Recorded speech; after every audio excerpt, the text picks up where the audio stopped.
आदिती तटकरे यांनी याचा सर्वे केलेला आहे का? आदिती तटकरे यांनी गेल्या महिनाभरात एक तरी बैठक बालकांच्या हक्कांच्या संबंधाने भरवलेली आहे का? किमान एकदा तरी इथल्या रिमांड होम सुधारगृहामध्ये असणाऱ्या मुलांची स्थिती काय आहे हे जाणून घेण्याचा प्रयत्न आदिती तटकरे यांनी केलेला आहे का? आमचा आदिती तटकरे यांना व्यक्तिशः विरोध असायचं कारण नाही, मात्र तुम्ही ज्या पदावर काम करत आहात त्या पदाशी संबंधित असणारे जर अनेक प्रश्न गेल्या महिनाभरात ऐरणीवर येत असतील आणि त्या प्रश्नांची उत्तरं तुम्हाला शोधता येत नसतील तर आदितीजी तुम्हाला खरंच मंत्री म्हणून घेण्याचा अधिकार आहे का? झेपत नसेल तर राजीनामा द्या. एखादी नागवडे, एखादी सना मलिक सारख्या महिलांना द्या संधी. का खुर्च्या अडवून बसताय? निव्वळ तुमचे वडील एका पक्षाचे अघोषित बादशाह आहेत म्हणून तुम्ही त्या पक्षाशी संबंधित असणाऱ्या ज्या तुमच्या जबाबदाऱ्या आहेत त्या तुम्ही पार पाडणारच नाहीत का? मला वाटतं ते जास्त महत्वाचं आहे.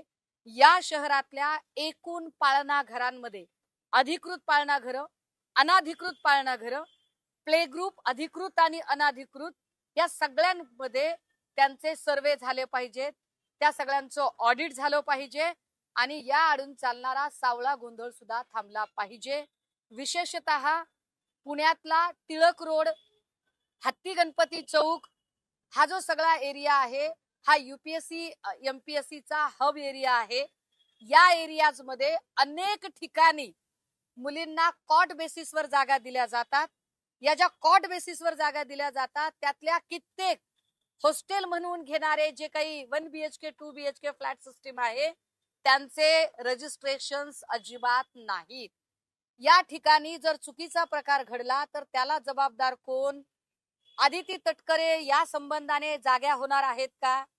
या यूपीएससी एमपीएससी हब एरियामध्ये जे काही अनाधिकृत हॉस्टेल्सच्या नावाखाली स्वतःचे 1 BHK 2 BHK किंवा पेइंग गेस्ट पद्धतीने जे कॉट बेसिस दिले जातात यातनं जर चुकीचे प्रकार घडले तर याला जबाबदार कोण? मला वाटतं यावर बोललं पाहिजे.